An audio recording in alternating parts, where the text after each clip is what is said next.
This is your News Source Evening Bulletin for today, Friday, the 11th day of May in the year 2018. Here's what we're tracking tonight. A man who is suspected to be one of the masterminds behind pirate attacks on the high seas was today charged and remanded to jail after being slapped with 2 robbery on the arms charges. 39-year-old Nakul Manahar, a businessman of number 43 Village Quarantine, stood before the chief magistrate to answer charges of robbery on the arms and immediately entered a plea of not guilty. It was alleged that sometime in 2015 in Guyana's territorial waters, being armed with guns and knives and in the company of others, he robbed a fishing vessel called Sir Navin, which is owned by Daneshwar Reddy, of 2 outboard engines worth $1.8 million. The court further heard that the same accused in the month of August of the same year, while being armed, robbed Vikash Balkisoon of his vessel worth $2.3 million. Bail was denied after the police prosecutor cited the fact that the man is also a suspect in the pirate attacks in neighboring Suriname that left several Guyanese fishermen dead. He is still under investigation for that incident. He was remanded to jail and ordered to return to court at the end of the month. With just 2 years remaining before the next general elections in Guyana, one of the partners in the coalition government, the Alliance for Change, is hoping that it will make good on its promise to complete constitutional reform.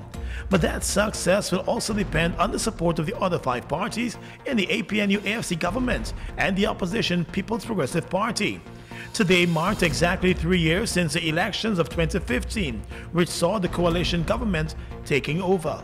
Officials of the AFC at a press conference today said there is much to celebrate, and the party remains optimistic of the prospects of completing constitutional reform within its first term in office. We are going to, as fast as possible, ensure the passage of that consultation bill, and so that the process of constitutional reform can start.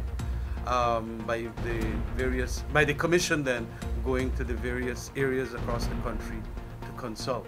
Addressing the coalition's accomplishments over the last 3 years, AFC Vice Chair Kathy Hughes, who serves as Minister of Public Telecommunications, pointed to the increase in the minimum wage, increases in old age pension, improvements in private sector wages, holding of local government elections, and ongoing progress in several other areas, including the reduction of the value-added tax.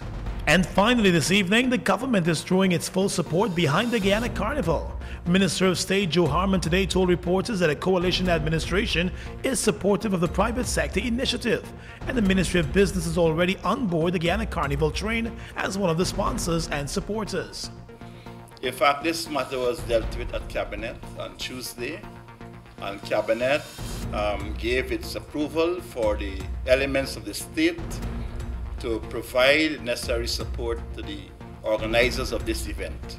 That is to say, the police and any other regulatory authority of the state. Prior to this decision, it is clear that the Ministry of Business had given its support to the event, and so we did not consider it necessary for the government to come and say we support this event. An element, a ministry in the government had already said so. He said various government agencies have been made aware of the government's position and will therefore lend their support to ensure the smooth running of the activities for the Guyana Carnival, which run from the 18th to the 27th of May to coincide with Guyana's 52nd independence anniversary. And that's your News Source Evening Bulletin for tonight. I'm Gordon Mosley reporting.